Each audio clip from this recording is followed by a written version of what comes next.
tayo ngayon ulit sa Agno at nakakatuwa lang na natapos na natin ang mabilis itong ating unang bridge, no, na matatawiran na ng mga kababayan natin, ni Ate Rowena, ni Kap, ng mga bata. No? Kasi naalala nyo naman, nakakalungkot talaga yung nangyari dito na pinuntahan natin 2 months ago, na yung hanging bridge na sira dahil sa bagyo. No, kanya nasira yan last year, no? Opo sir, yung bagyong ano ba yun? Emong. Oo, nung bagyong Emong, nasira yung hanging bridge. Wala nang matawiran yung mga kababayan natin.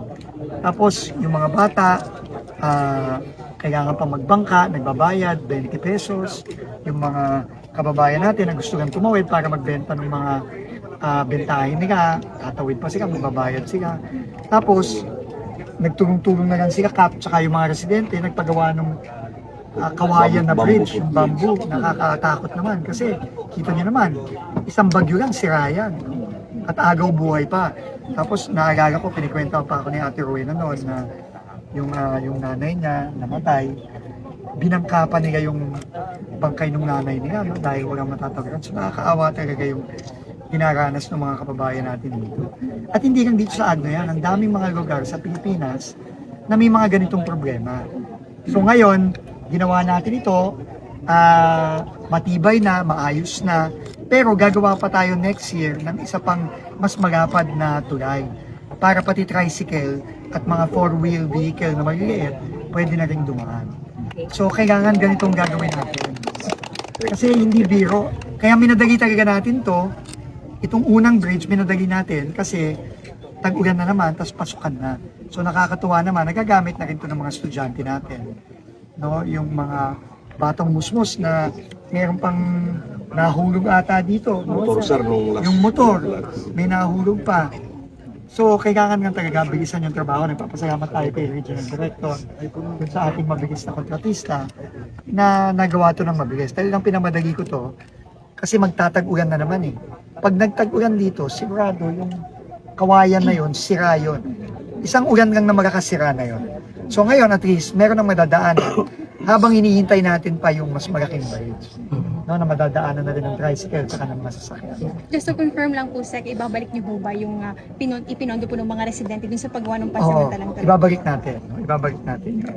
Maliit naman yun, pero hindi naman dapat nilang ginastos yun eh. Kasi trabaho ng DPWH to. Hindi naman nila trabaho yun eh. Pero dahil nagbayanihan sila, nagpagawa sila ng temporary na kawayan. Pero ibabalik natin yun sa kanila. Parang mga 50,000-60,000 ata yun. Ibabalik natin. Okay. Another question po, sir. Ito pong design po nung itong tulay na to, narinig po namin kanina kasi parang may tinawagan po kayo. Are you going to put this kind of design as well sa iba pong sa ibang lugar? projects? Oo, kasi maganda siya at saka matibay. No, so natutuwa ako doon sa ginawang design ni RD na matibay. And tingin ko talaga tatagal to. Yung hanging bridge kasi na design dati, pagka may lakas ang agos, tapos tinamaan na itong tinatawag nila yung abutments, yung nagsusuporta sa magkabilang dulo. Pag yun, tinangay na ng tubig, wala na, sira na yun. Pero ito, mapapansin nyo, 1, 2, 3, 4, 5, 6, 7. May 7 na column na magsisigurado na hindi basta-basta maaagos yung tulay. So, di hamak na mas matibay ito. No? Tsaka talagang hindi na masisira to. Pero kailangan pa rin ng mga kababayan natin ang mas magapad. So, yun ang gagawin natin next year. Secretary, huli Sige. bisita po ninyo Sige, go ahead. March 23. And around parang 3 months, less than 3 months, nagawa na po ito pong... Actually, simula construction, nagawa to 45 days na. May formula na po ba tayo, Secretary, para yung mga projects po natin ay katulad po nito, mas mabilis yung paggawa po? Depende sa kasi project yung timeline. No? Pero sa ganito, napakita natin na kayang gawin ng mabilis. So, kanina, tinawagan ko nga yung undersecretary natin. Pinakausap ko kay RDRJ. Para mag-usap na sila na yung disenyong ganito, gawin na natin sa buong bansa. Para mabilis. Kasi ang daming kawawang mga kababayan natin, gagawin yung mga estudyante natin. So napakita natin na kayang gawin pala, pwede naman palang magawa ng ganito kabilis at ganito katibay. So itong formula na to, gagawin na natin sa ibang parte ng Pilipinas. Pinakita ko kay Presidente kasi yung nasirang bridge dati. Sabi niya, kailangan bilisan natin yung pagpapagawa na. Gago na, magtatagulan na, ngayon tagulan na, tapos pasukan pa. So, importante talaga natapos natin ito. Kaya, talagang sabi ni Pangulo, kailangan ayusin natin itong mga ganitong klase. Kasi, hindi lang naman yung mga malalaki ang infrastructure ang importante. Pati yung mga footbridge na ganito na ginagamit ng mga kababayan natin, yung mga estudyante natin, yung mga nagbebenta sa palengke, kailangan nila ng ganito eh.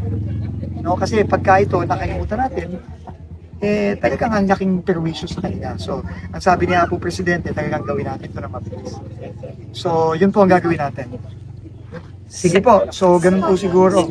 Sec, Salamat. updates po sa other projects po dito sa Pangasinan. So sa Pangasinan, marami tayong mga unfinished projects dito, lalo na yung mga bypass roads natin.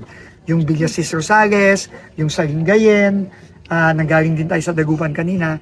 So lahat ng mga yan, kailangan talaga magawa natin ng mabilis dito sa Pangasinan. Lalo na yung mga nakatenga ng matagal na. At yung mga ganito, nahirap yung mga kababayan natin. So sa mga, sinabi ko din to kanina sa mga citizens natin, sa mga netizen natin, report kang kayo ng report. No? At po kayo, kampante po kayo na action na namin ng mabilis yung mga proyektong may mga problema. Ayusin po natin yan ng mabilis. Maraming salamat po. Ma'am.